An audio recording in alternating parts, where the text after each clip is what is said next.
Peace, family. So yeah, I attended the BMCC Brooklyn, no, I always want to say that, Borough of Manhattan Community College Cannabis Job Fair yesterday. And it was pretty cool. It was pretty informative. Shout out to Venus. Shout out to Sam. Shout out to all, everybody who was a part of it and who helped put it together. I can't remember everyone's name. Ali Bishop, I know what's going on. And BMCC, Okay, BMCC, Cannabis Career Summit. Here we go. I didn't really know what was happening. I just happened to see a flyer and didn't read it very well and went anyway, and hadn't registered, but they let me in, and it was cool. They had some drinks by Heirloom, which I just kind of came across Heirloom a couple of weeks ago for the Excel Social Pro garden party, the brunch that happened in the Bronx a couple of weeks ago.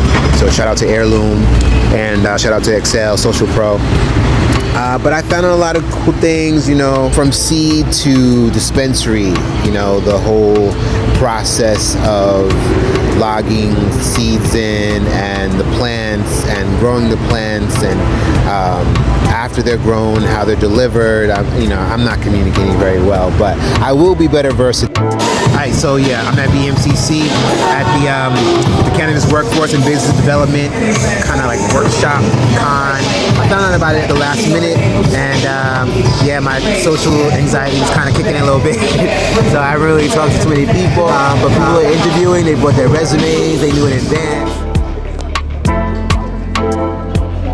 These cannabis companies, dispensaries are interviewing for jobs. So, and I heard that this BMCC is going to do some free classes as well. So I'm going to look into that. I'm going to see who this leads. Alright, peace. So yeah, they had, people there who had been in prison for cannabis,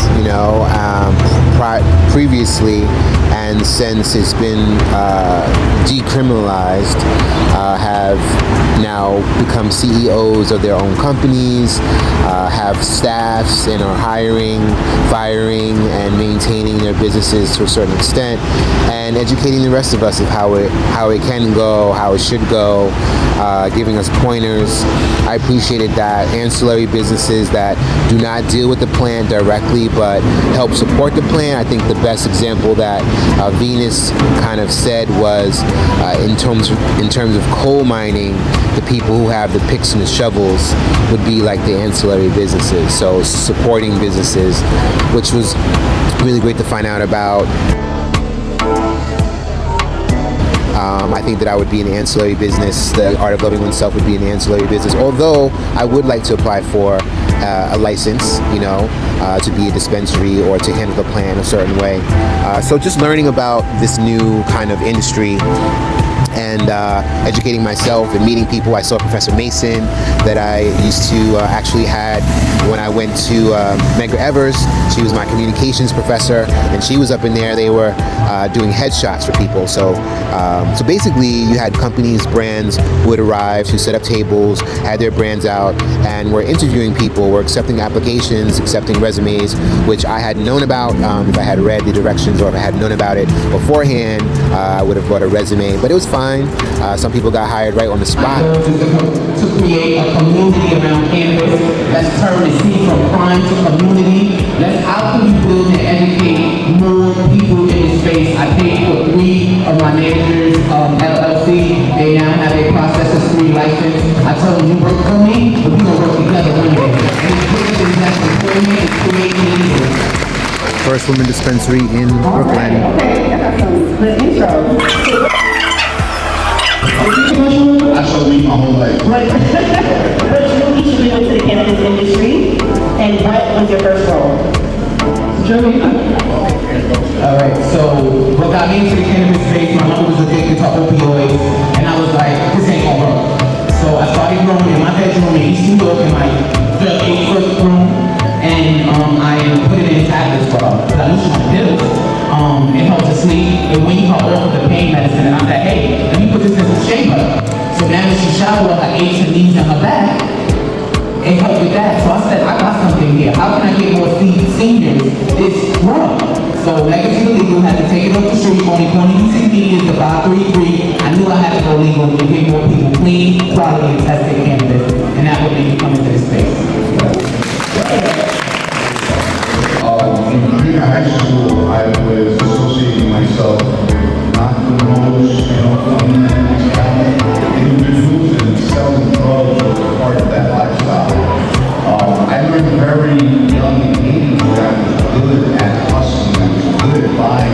housing standards. Reason why I spent 8 years in prison for nonviolent drug charges. The reason I got into the industry, the legal market, was because in 2020, they decriminalized cannabis and it focused for the first time in the country a program that prioritized people that had convictions and also had business acumen. I came out of prison in 2018 as a predicate resistant drug offender, 3-time felon. My next felony, if it was related to drugs, I would have got life. A 3 to life, 5 to life, 10 to life. So I had made a conscious decision to change my life and to leave all those negative ways behind me. So I got into construction. I got into construction safety. I set the precedent for what it looks like for people with convictions to receive their OSHA licenses. I'm a certified national OSHA instructor. When the program came out, it said, hey, we're prioritizing people with convictions. It was almost like a calling to step in. I'm like, we won't give anybody a free license. Here I go. It wasn't free. But we went through a lot of heartaches, and at the end of the day, God was good, and we were able to be blessed with a dispensary and set the footprints for what it looks like for people who came from marginalized communities to transition to a legal industry that produces $1 billion in value.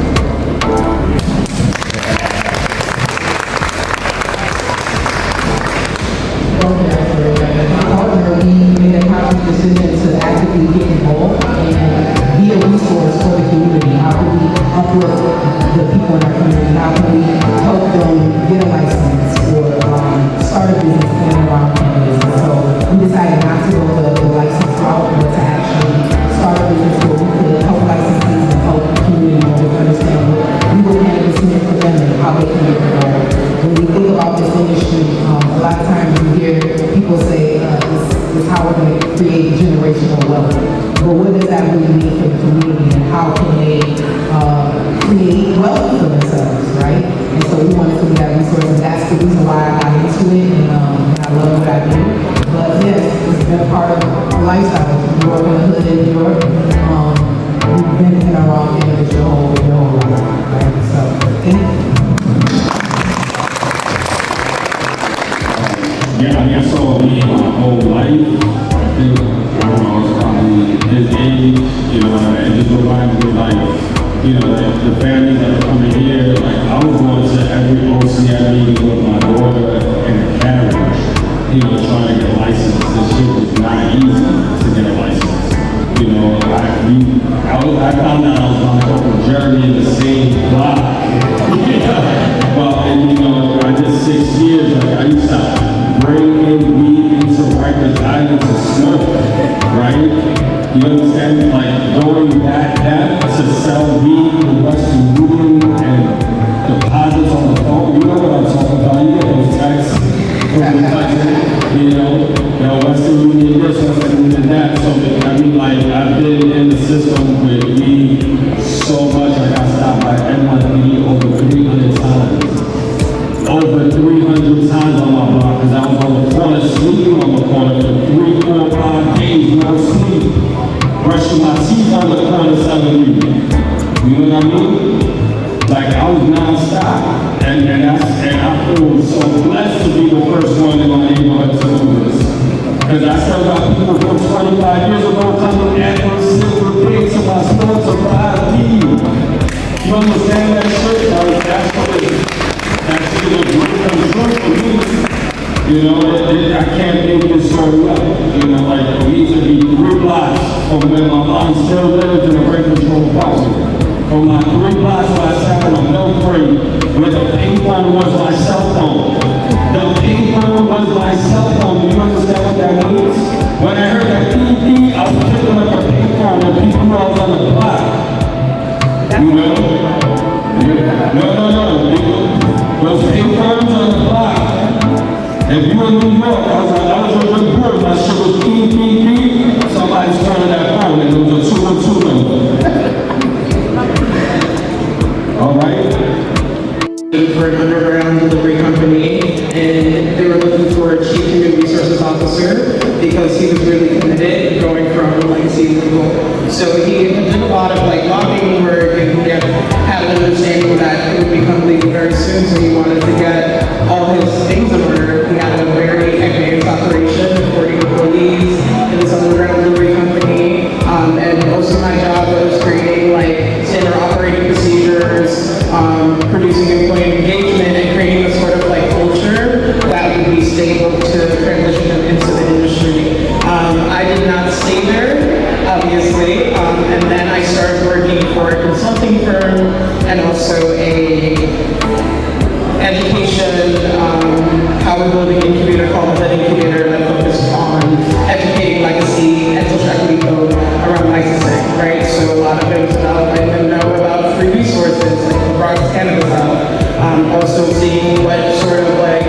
employees are they need to work on their business plan, things of that nature.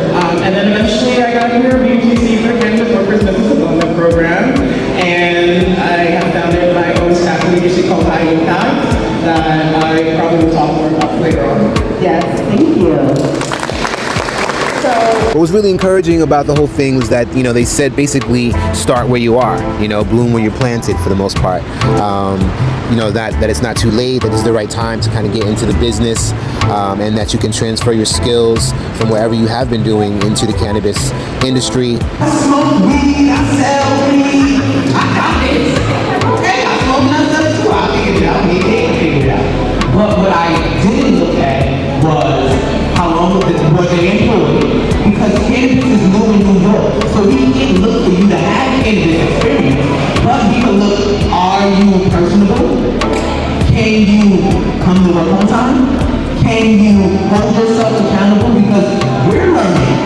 So we have to give you the autonomy to learn. They gave us this license and say, figure it out. So as employees, we have to give you grace and we have to take grace. But the main thing that we're looking for is punctuality. We're looking for somebody to take accountability and somebody that's willing to learn and grow. That's what we're looking for. We're not looking for you to have cannabis experience in a field that's so new.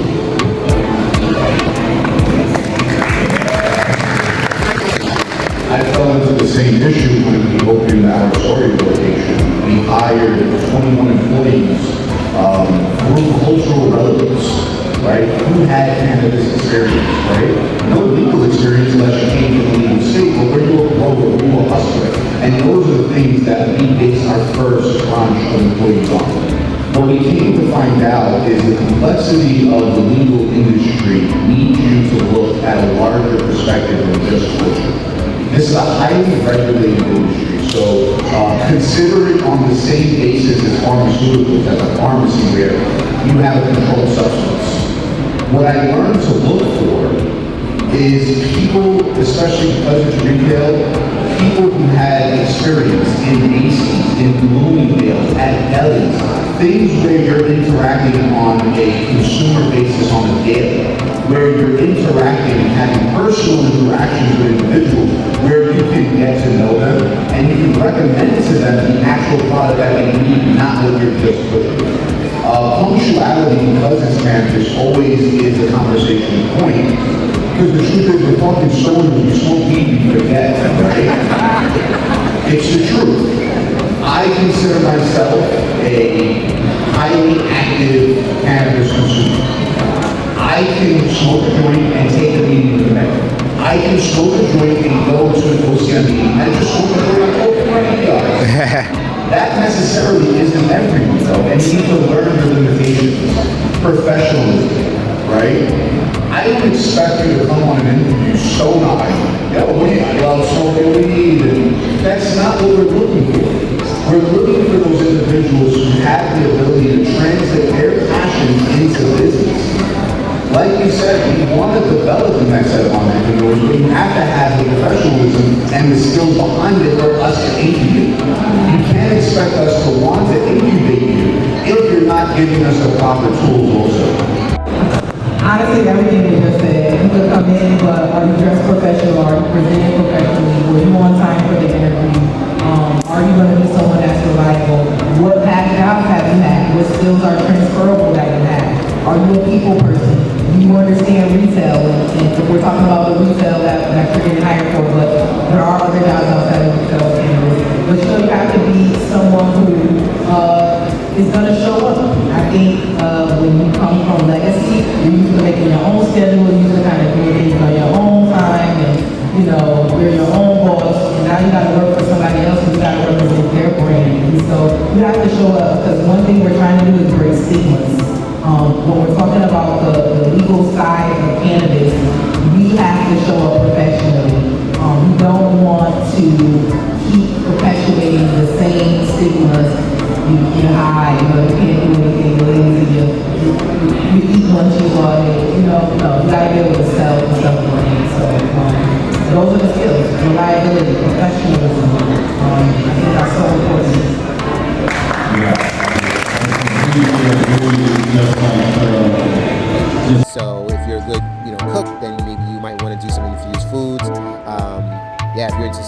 there's a security firm, security company there, talking about the security they do in terms of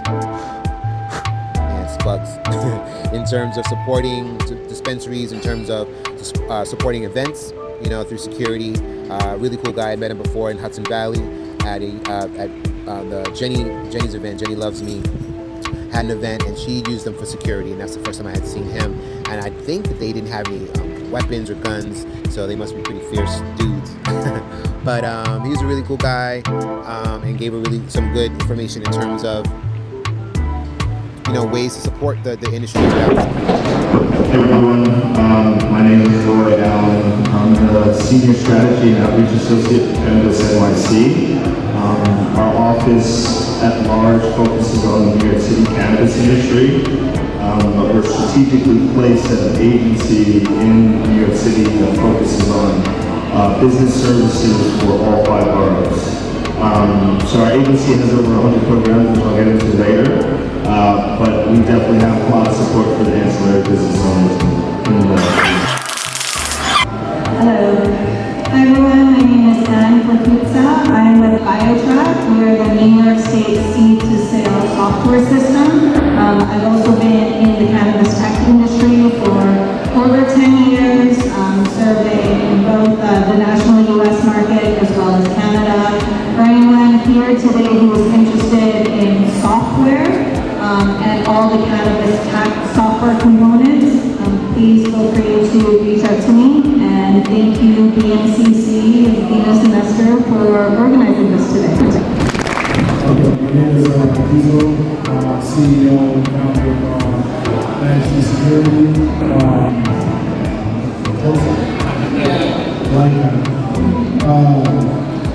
We are State's first cannabis security firm. Started off on the first security guard in the New York market.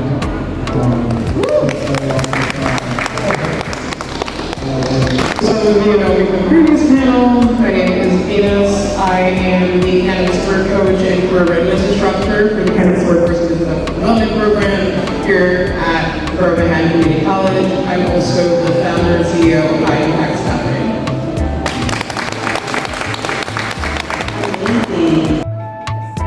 So my background, I started in computer science. So I have a computer science degree. If you'd asked me 10 years ago if I would be in the cannabis industry, the answer, I never would have imagined that I'd be in the cannabis industry. And how I got into it was a little bit by accident. So I was working at a retail software company, and the CEO of that software company came back from Burning Man one day. I don't know, I think most of you all know Burning Man, and he had this vision. Perhaps consumed more too many things, and he said, we need to get in the cannabis industry. So he handpicked a few of us to start this cannabis division of the software company. I was one of the people he had picked out. Back then, I didn't really know a lot about cannabis, you know, like diesel. I'd only consumed a few times back in high school. But then through that, I've learned from other people who do know a lot about cannabis. And I've learned, and even like 10 years later, I'm still learning. I'm still learning about tech. I'm still learning about cannabis, and I think the beautiful thing about this industry is that there's no best practices that exist yet. So everyone listening, I would encourage you all to take your strengths, so whether or not that's tech or anything else here, and see what you want to do and